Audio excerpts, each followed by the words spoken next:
ಎಲ್ರಿಗೂ ನಮಸ್ಕಾರ ಪ್ರಿಯ ವೀಕ್ಷಕರೇ, ನನ್ನ ಗುರು ಪರಂಪರೆ ಯೂಟ್ಯೂಬ್ ಚಾನಲ್ಗೆ ಸ್ವಾಗತ. ಹಿಂದಿನ ವಿಡಿಯೋದಲ್ಲಿ ಮೇಷ ಲಗ್ನದವರಿಗೆ ಹೇಳಿದ್ದೆ, ಹಾಗೆ ವೃಷಭ ಲಗ್ನದವರಿಗೆ ಈ ಸತಿ ಹೇಳ್ತಾ ಇದ್ದೀನಿ. ವೃಷಭ ಲಗ್ನದವ್ರು ಏನು ಮಾಡಬೇಕು ಅಂದರೆ, ಹಸಿರಾಗಿರುವಂತಹ ಒಂದು ವಸ್ತ್ರ ಅಂತ ನಾವು ಏನು ಹೇಳ್ತೀವೋ ಅದನ್ನು ಹೊಸದಾಗಿ ತಗೋಬೇಕು. ಅದಕ್ಕೆ ಬಂದು 48 ನಾಣ್ಯಗಳನ್ನು ಹಾಕಬೇಕು. ಅದು 1 ರೂಪಾಯಿ, 2 ರೂಪಾಯಿ, 10 ರೂಪಾಯಿ, 12 ರೂಪಾಯಿ, ಈ ಥರ ಎಷ್ಟು ನಾಣ್ಯಗಳಿದೆಯೋ ಅಷ್ಟೂ ನೀವು ಏನು ಮಾಡಬೇಕು ಅಂದರೆ, ಬುಧವಾರದ ಗುರುಹೋರೆ ಅಂತ ಬರುತ್ತೆ. ಬುಧವಾರದ ಗುರುಹೋರೆ ಅಂತ ಹೇಳಿಬಿಟ್ಟು ಆ ಗುರುಹೋರೆಯಲ್ಲಿ ನೀವು ಅದನ್ನು ಹಸಿರು ಬಟ್ಟೆಯಲ್ಲಿ ಕಟ್ಟಿಬಿಟ್ಟು ನಿಮ್ಮ ಮನೆಯ ವಾರ್ಡ್ರೋಬ್ ಅಂತ ಏನಿದೆ ಆ ವಾರ್ಡ್ರೋಬಲ್ಲಿ ಇಡಬೇಕು. ಇಡೋಕ್ಕಿಂತ ಮುಂಚೆ ನೀವು ಮನಸಾರೆ ಬೇಡ್ಕೋಬೇಕು. ನಿಮ್ಮ ಕುಲದೇವರು ಗೊತ್ತಿಲ್ಲ ಅಂತಂದರೆ ನಾನು ಹೇಳಿದ್ದೀನಿ ಆ ಹಳೆ ವಿಡಿಯೋದಲ್ಲಿ.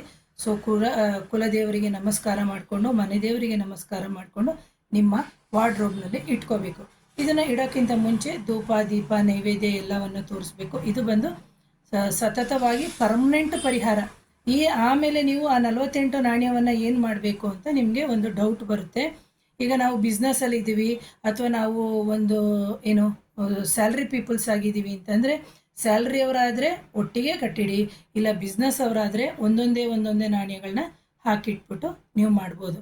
ನಾನು ಪ್ರತಿಯೊಂದು ಲಗ್ನದವರಿಗೆ ಹೇಳ್ತಾ ಹೋಗ್ತೀನಿ. ಸೊ ನಿಮಗೆ ಒಂದು ಚಾರ್ಟನ್ನ ನಾನು ಶಾರ್ಟ್ ವಿಡಿಯೋದಲ್ಲಿ ಹಾಕ್ತೀನಿ, ಯಾವ ವಾರ ಯಾವ ಹೋರೆ ಅಂತ ಹೇಳ್ಬಿಟ್ಟು ಆ ಹೋರೆಯಲ್ಲಿ ನೋಡಿಕೊಂಡು ನೀವು ಇದನ್ನು ಮಾಡ್ತಾ ಹೋಗಿ ಪ್ರಿಯ ವೀಕ್ಷಕರೇ. ಸೊ ಇದು ಒಂದು ಪರ್ಮನೆಂಟು ಹಣಕಾಸಿನ ಸಮಸ್ಯೆಗೆ ಕೊಡ್ತಿರುವಂತಹ ಪರಿಹಾರ. ಮೊದಲನೇ ಬಾರಿಗೆ ನನ್ನ ಚಾನಲ್ನ ಯಾರಾದರೂ ನೋಡ್ತಿದ್ರೆ ದಯವಿಟ್ಟು ಚಾನಲ್ನ ಲೈಕ್ ಮಾಡಿ, ಶೇರ್ ಮಾಡಿ, ಕಮೆಂಟ್ ಮಾಡಿ. Thank you.